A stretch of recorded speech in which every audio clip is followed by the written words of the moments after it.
Apreciados amigos, qué placer estar con ustedes nuevamente para compartir, estudiar juntos un poco más de la escuela sabática. Tenemos esta interesante lección número 11, titulada El conflicto inminente. Y queremos en esta ocasión hacer el inicio de esta lección con una oración. Pastor Bord, bienvenido. Y quisiera pedirle que nos dirija en oración para comenzar este estudio. ¿Cómo no? Padre Celestial, al ver las señales en el mundo, podemos darnos cuenta que estamos muy cerca del final de la historia como la conocemos. Todas las señales indican de que estamos en el umbral de grandes eventos. Gracias por el privilegio de estudiar esta lección sobre el conflicto inminente. Bendícenos, Señor, al compartir. Abre las mentes y los corazones de los que están escuchando. Amén. Para que esta lección pueda causar un impacto en su vida espiritual. Gracias, Padre, por la promesa de tu compañía. Reclamamos esa promesa en el nombre precioso de Cristo, nuestro Salvador. Amén. Amén. Amén. Amén. Pastor, esta lección que menciona el conflicto inminente, creo que es importante dar inicio con este versículo que se encuentra en Juan 17:17, un versículo corto que conocemos muy bien, que es: santifícalos en la verdad, tu palabra es verdad. La única forma de sobrellevar ese conflicto va a ser a través de una unión, una firmeza a la palabra de Dios y la obra de santificación que la palabra puede hacer en nuestras vidas. Amén. Pastor, ¿qué podemos decir sobre este conflicto inminente que realmente es una lección sumamente importante? Bueno, esta lección se enfoca en el punto central del conflicto final, que tiene que ver con la adoración. Correcto. Específicamente con el sábado, que es la señal de verdadera adoración al Creador. En otras palabras, el propósito de esta lección es mostrar que el conflicto final es entre los que guardan los mandamientos de Dios y los que no los guardan, entre los que adoran al Creador y aquellas personas que dicen adorar al Creador, pero al guardar una señal distinta a la que tiene la Biblia, en realidad están adorando a la bestia y recibiendo su marca. Ese es el meollo de la lección. Por supuesto, ese es el fundamento del conflicto. Y creo que es importante, pastor, que nosotros compartamos por qué los elementos que estamos mirando en nuestro alrededor, los problemas en la sociedad, los problemas en nuestros países en cuanto a gobiernos, guerras, dificultades económicas, dificultades en cuanto a enfermedades, a pandemias, etcétera, lo que hemos pasado, todos estos elementos están empujando en una dirección y Dios ha permitido que eso sea el asunto, que Satanás use estos elementos empujando a la sociedad, al mundo, hacia este gran conflicto final, que va a ser en torno no a qué partido político usted tiene o qué afiliación de ideología en realidad tiene o qué religión, sino en realidad más enfocado a quién o a cómo se debe adorar a Dios.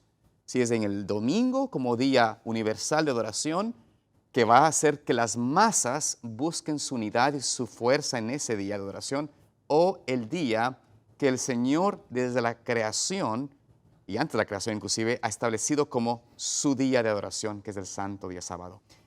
Entonces, entendiendo este concepto de la realidad del conflicto, que se basa en base a esta lealtad a Dios y su ley, ¿qué podemos decir, pastor, va a hacer o que Satanás está usando para menoscabar o hacernos no prepararnos para ese conflicto? ¿Qué es lo que usted considera nos está quizás el enemigo engañando para no mirar este problema con la óptica correcta? El mayor obstáculo en contra del sábado es la teoría de la evolución. Porque si todo evolucionó y funciona a base de la selección natural o la supervivencia del más apto, entonces el relato de la creación no ocurrió como dice la Biblia. La mejor forma en que Satanás ha logrado deshacerse del sábado es deshacerse del relato de la creación. Porque si no hubo creación, El matrimonio entre un hombre y una mujer se basa en Génesis. Claro, La distinción de dos géneros está en Génesis.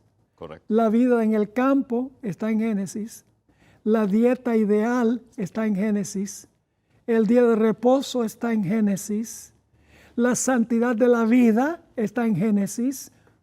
Si te deshaces del relato de la creación en Génesis, diciendo que eso es una leyenda, eso es un mito, y que todo llegó a existir por evolución, destruiste todo el plan de Dios al comienzo de la historia. Es interesante, pastor, como usted menciona este aspecto de Génesis como fundamento. Yo sé que tiene usted una serie muy importante que ha traído a muchas personas a entender la verdad a través del Génesis, ¿no? Es importante esa serie que usted la tiene. Pero además de esto, el Génesis, como usted menciona, nos ayuda a entender que la ideología de la evolución es una ideología, un concepto que está menoscabando nuestra confianza absoluta en la Escritura, menoscaba nuestra necesidad de observar la Escritura como Dios lo dice y menoscaba la necesidad que tenemos en realidad de estudiar y conocerla por nosotros mismos. Es decir, preferimos que se nos diga sobre la Escritura y no uno estudiarla. Y creo que ese es uno de los graves errores de la filosofía y de la religión, aún del cristianismo o del adventismo moderno, que nos quitan la palabra del estudio de la palabra y nos están suplantando con ideología humana, pensamientos, charlas motivacionales, etcétera, que no que puedan tener un punto importante de afirmación o no, pero en realidad suplantan o roban el tiempo de la palabra de Dios, que para mí ese es el error. La gente del mundo ni siquiera se imagina Claro. la crisis que pronto va a caer sobre este mundo. Una crisis cual no se ha visto jamás en la historia del mundo. Una crisis de desastres naturales, de violencia, de incredulidad, que va a permear completamente el mundo, va a llenar el mundo de tinieblas. Y Dios llama a su pueblo en medio de las tinieblas a proclamar el mensaje del primer ángel. Teme a Dios, dale gloria, la hora de su juicio ha llegado, adora al Creador. Ahora, hay algo muy interesante, y es que Apocalipsis 14:12 identifica a los fieles. Generalmente decimos que los fieles de Dios se caracterizan por guardar los mandamientos y por tener la fe de Jesús o tener el testimonio de Jesucristo. Claro. Pero hay otra característica que menciona Apocalipsis 14:12. Aquí está la paciencia de los santos. No es una buena traducción de la palabra hupomoné, que significa perseverancia. Los cristianos van a necesitar una perseverancia que resista el perder todo lo que tenemos, el hambre, la sed, la libertad. La constancia va a tener que ser absoluta en Cristo Jesús porque se va a perder todo el apoyo humano. Correcto. Como resultado de permanecer fieles a Dios. La palabra importante de la palabra de Dios, permanecer, tener esa paciencia, esa perseverancia. Esta es la forma, pastor, de nosotros prepararnos para el conflicto. Aprender a permanecer firmes en una sí, dice el Señor. Y esto es lo que caracterizó el inicio del movimiento adventista. Hombres y mujeres que tenían esa perseverancia de permanecer, aunque fueron muy pocos, vamos a permanecer en la palabra. No entendimos el asunto, por qué hubo esta confusión en cuanto al día.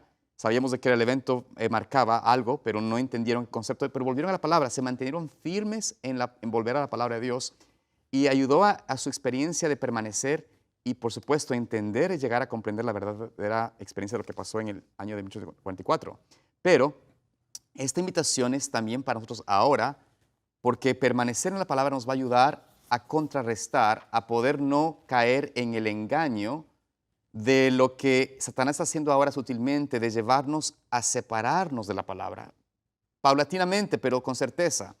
Y esto hace que se abra la puerta en nuestras vidas a entrar en duda, a entrar en cuanto a las cosas tan sencillas o tan claras en la palabra que tienen que ver cómo somos nosotros hechos, si somos hombre y mujer, cómo es el matrimonio entre Dios, entre hombre y mujer también solamente, cómo el Señor estableció los parámetros de adoración a Él, qué es aceptable en su culto, etcétera. Pero cuando nos separamos de esto y dejamos que la palabra empiece a ser una segunda, ponerlo en segundo plano, mejor dicho, entramos entonces en una idea de ser llevados por corrientes y vamos a ser incapaces de permanecer y de sobrellevar, de perseverar en medio de los conflictos. Últimamente la gran prueba final será obediencia o desobediencia Claro. a la autoridad de Dios. Ese es el punto de contención. Y el sábado es la forma en que Dios prueba si nosotros vamos a ser obedientes o desobedientes, obedientes a Él o si vamos a ser obedientes al cuerno pequeño, a la bestia, a la ramera, al rey del norte, al anticristo. Diferentes nombres se usan en la Biblia, pero es este sistema que profesa haber tenido la autoridad de cambiar el día de reposo del sábado al domingo. Claro. Si nosotros estamos observando el domingo, la autoridad de quién estamos obedeciendo. La autoridad que dice haber cambiado el día de reposo. Y eso es lo que va a causar contención. La lección trae a colación de que primero va a haber una ley comercial, donde los que son fieles no pueden comprar ni vender. ¿Cómo uno va a subsistir sin poder comprar ni vender, sin poder ir al supermercado? Para eso tiene que haber un control de la moneda. Correcto. De alguna manera, y se está hablando mucho sobre el asunto de dinero digital, etcétera, donde el gobierno pueda controlar más el poder adquisitivo de la gente. Y luego va a llegar a tal punto, según la lección, que se va a proclamar contra Dios, contra el pueblo de Dios, un decreto de muerte. Hoy en día nosotros decimos, eso es imposible con los gobiernos democráticos, con el hecho de que está hablando de libertad de todo el mundo, que haya un decreto de muerte contra aquellas personas que no obedezcan una ley dominical. Algunos adventistas inclusive han dicho, eso es ridículo, eso no puede pasar. Claro. Pero las circunstancias pueden cambiar muy rápidamente. Yo recuerdo que cuando enseñaba teología en Colombia, yo le decía a los alumnos, mire, el bloque comunista de la Unión Soviética va a caer. Y ellos se burlaban porque en ese tiempo había caído Vietnam, está el problema con El Salvador en Centroamérica, con Nicaragua. Parecía que el comunismo se estaba esparciendo por todas partes. Ellos decían, eso no va a pasar, el comunismo va a dominar. Pues 1989 cayó el muro de Berlín. Se deshizo la Unión Soviética. ¿Por qué yo dije que se iba a deshacer? No por lo que parecía, sino por lo que la palabra de Dios dice. Porque no es el comunismo, no es el ateísmo que va a dominar el mundo. Claro. Lo que va a dominar es la falsa religión. Y Satanás está, pastor, trabajando desde ya en nosotros, en nuestros medios, para llevarnos a este conflicto. O sea, Dios permite esto, como usted mencionó, el hecho de que el mundo cambie en un futuro, que lo que parece que hoy sería imposible hacer, de decretar muerte sobre un grupo de personas que no sigan una estructura eclesiástica o religión o un día de adoración o no se sometan a lo que el mundo en general está asumiendo, parece descabellado, absurdo. Pero estamos viendo tantas evidencias y hemos visto, creo que una de las lecciones más tangibles, recientes para nosotros en este mundo, de que las cosas pueden cambiar de noche a mañana, fue en la pandemia. Vimos cómo se suprimió la libertad de adoración, la libertad de ir a una iglesia, libertades en favor de la salud pública, ¿no? Entonces vemos de que conforme sucedan ciertas cosas, la idea de la mayoría, de muchísimas personas va a ser, hagamos lo que está en favor del beneficio de la mayoría de la gente. Y esos que están en contra, que siguen el sábado, que están en contra de seguir una ley buena para el mundo, porque lo van a pintar como una ley buena, como una cosa importante, como una cosa de religiosa a Dios, van a decir esos fanáticos, esos fundamentalistas, esos hay que sacarlos de la ecuación para entrar entonces en una bendición final. Y esto va a ser la idea y el pensamiento que va a plasmar en la mente de la gente. Es lo mismo que pasó en los días de Elías. Exactamente. La gente estaba adorando al dios Sol, al dios Baal. Dios llamó a Elías para denunciar esa práctica. ¿A quién le echaron la culpa? La gente. A Elías. A Elías, claro. Este es el que alborota al pueblo. Este es el que está causando los desastres naturales, porque no llovió por 3 años. 3 años y medio, según dice Santiago el capítulo 5. Claro. ¿A quién le echan la culpa cuando las cosas andan mal? En vez de echarse la culpa a ellos por los pecados que están cometiendo, le echan la culpa a los que son inocentes. Por ejemplo, Mateo 24 nos dice que las calamidades en el mundo es lo que van a llevar a los infieles a culpar al pueblo de Dios.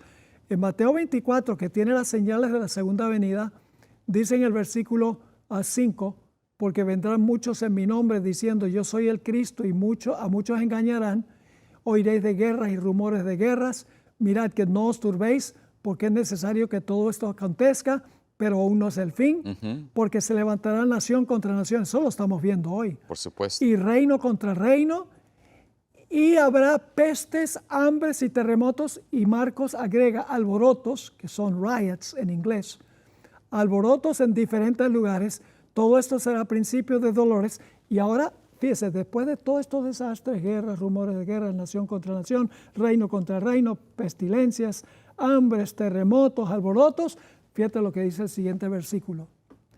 Entonces os entregarán a tribulación y os matarán. Y seréis aborrecidos de todas las gentes por causa de mi nombre. ¿Tienen algo que ver los desastres en la sociedad con finalmente atacar al pueblo de Dios? Claro. Que Absolutamente. En las señales Jesús lo dice. sí, por supuesto. Además de eso, el apóstol Pablo dice, todos los que quieran vivir piamente en Cristo Jesús padecerán persecución. Y en Juan 16, Jesús dice, estas cosas os he hablado para que no tengáis tropiezo. Os expulsarán de las sinagogas. Hoy le decimos iglesias. Claro. Y aún viene la hora cuando cualquiera que os mate pensará que rinde servicio a Dios. Claro. Es decir, si piensa que están rindiendo servicio a Dios, tiene que ser cristianos o profesos cristianos, porque una persona que es atea no va a matar a los fieles en el nombre de Dios, ¿verdad? Así que los peores enemigos, pastor, Sí. del pueblo de Dios son otros que profesan ser pueblo de Dios. ¿Quién mató a Abel? Su hermano. Su propio hermano. ¿Quién persiguió a los profetas? Sus El propios. propio pueblo judío. ¿Quién sentenció a muerte a Jesús? El pueblo judío. ¿Quién persiguió a los fieles durante los 1260 años? La iglesia. El poder papal. ¿Y qué pensamos que al final va a ser diferente? Va a ser lo mismo. Nuestros peores enemigos no serán los ateos y los mundanos, serán los religiosos usando el poder civil porque no está un grupo de acuerdo con sus ideas religiosas. Al igual que Jesucristo, pastor, que fue traicionado por uno de sus propios amigos, dice la Biblia, ¿no? Mi amigo me traicionó, así también será la experiencia en el tiempo final. Serán los falsos creyentes o los que algún día estuvieron también, dice la palabra inspirada, caminando con el pueblo adventista, caminando con la realidad, con la verdad, pero no fueron transformados por la verdad, no amaron la verdad. Se reconvertirán en los más acérrimos enemigos del pueblo de Dios. La Palabra del Señor nos dice, en justamente hablando de ese versículo que usted mencionó, de aquellos que matarán, pensarán que darán un rendir servicio a Dios. Dice ella, en el libro Maranata, lo siguiente: cada individuo en nuestro mundo deberá alistarse bajo una de dos banderas. Los dos ejércitos serán diferentes y estarán separados, y esa diferencia será tan marcada que muchos de los que se convenzan de la verdad se pondrán de parte del pueblo de Dios que observa sus mandamientos. Cuando esté por producirse esta obra grandiosa en la batalla, antes del último gran conflicto, muchos serán encarcelados, muchos huirán de las ciudades y los pueblos para salvar su vida, y muchos otros soportarán el martirio por amor de Cristo al levantarse en defensa de la verdad. Es decir, lo que usted mencionaba, lo que dice Mateo, pasará exactamente. Serán perseguidos, entrarán en martirio, algunos de ellos morirán a causa de la verdad quizás. Entonces, pastor, ¿qué podemos decir al respecto como para ayudar a las personas a animarse a prepararse? ¿Cuál es nuestra obra de hacer en este tiempo? Bueno, debemos orar como nunca. Debemos escudriñar las Escrituras, no leerlas. Bueno, leerlas está bien, Pero Jesús dijo, escudriñad las Estudiad. Escrituras y debemos estar compartiendo lo que Dios nos revela a nosotros. Claro. El triángulo de la santificación, oración, estudio de la palabra y testificación de lo que ha hecho Dios en nuestra vida. Ahora, la lección trae a colación el asunto de la bestia. La bestia como el poder que profesó cambiar el día de reposo del sábado al domingo. ¿Qué representa esa bestia y de dónde viene esa idea? Porque dice que dominó 42 meses. Cuando uno regresa a Daniel 7, uno consigue el mismo poder, pero se define como el cuerno pequeño. Claro. Ahora, ¿qué pensó que podía ser el cuerno pequeño? Cambiar los tiempos de la ley, ¿no es cierto? Eso es una de las cosas que más se jacta esta bestia, que es declarada en la palabra de Dios como aquella que se opone todo lo que es santo, se va en contra de Dios. Esta vez el que cambia los tiempos de la ley, es decir, trata de cambiar el día de reposo del sábado al domingo. Y el apóstol Pablo, hablando del mismo sistema, Sí. bajo el nombre de hombre de pecado, pues si es hombre de pecado, ¿qué es pecado? Transgresión de la ley. Y se le llama el misterio de iniquidad. La palabra iniquidad en griego es la palabra anomías, que se traduce transgresión de la ley. Es decir, este anticristo ataca la ley, transgrede la ley mientras que profesa servir a Dios. La observancia del domingo, la gente dice, en honor de la resurrección. ¿Qué puede haber más lindo que la resurrección de Jesús? Pero no es la señal que Dios dio. La señal que Dios ha dado es el sábado, porque el sábado es señal del Creador, Claro. porque Jesús trabajó 6 días, reposó el séptimo. Es señal del Redentor, porque Cristo obró la salvación, murió el 6º día, reposó el séptimo, y al final de la historia hará cielos nuevos y tierra nueva en 6 días, Sí. e iremos a adorar delante de Dios de sábado en sábado en conmemoración de la nueva creación. El sábado siempre ha sido la señal. Y también, pastor, es la señal de que nosotros creemos en la autoridad de la palabra de Dios, tanto para crear como también para redimir y salvar o regenerar en nosotros una experiencia. La creación es tan importante porque habla en la palabra de Dios de la creación de un corazón nuevo en nosotros. Amén. Eso es un poder de Dios, no es un poder humano, no es una cuestión nuestra. Si creemos en ese poder de Dios, en esa palabra de crear y del sábado, tendremos la experiencia y la certeza de que Él nos puede capacitar para vencer, para vivir una vida de obediencia a Él. Si nosotros pensamos que está bien aceptar esta nueva idea de que el domingo es un día que conmemora la resurrección de Jesucristo y que es, por ende, razón suficiente para adorarlo a Él en ese día y no el sábado, estamos poniendo a un lado la palabra y la certeza de la palabra de Dios. Y, por supuesto, presas caeremos del engaño. Satanás quiere llevarnos al engaño y Satanás sabe que ese es el aspecto de llevar al mundo al engaño final, que duden de la palabra de Dios. Y este es, en realidad, el punto crucial es que este poder quiere usurpar Claro. el lugar de Dios, según enseña la lección. Lo mismo que Lucifer hizo en el cielo.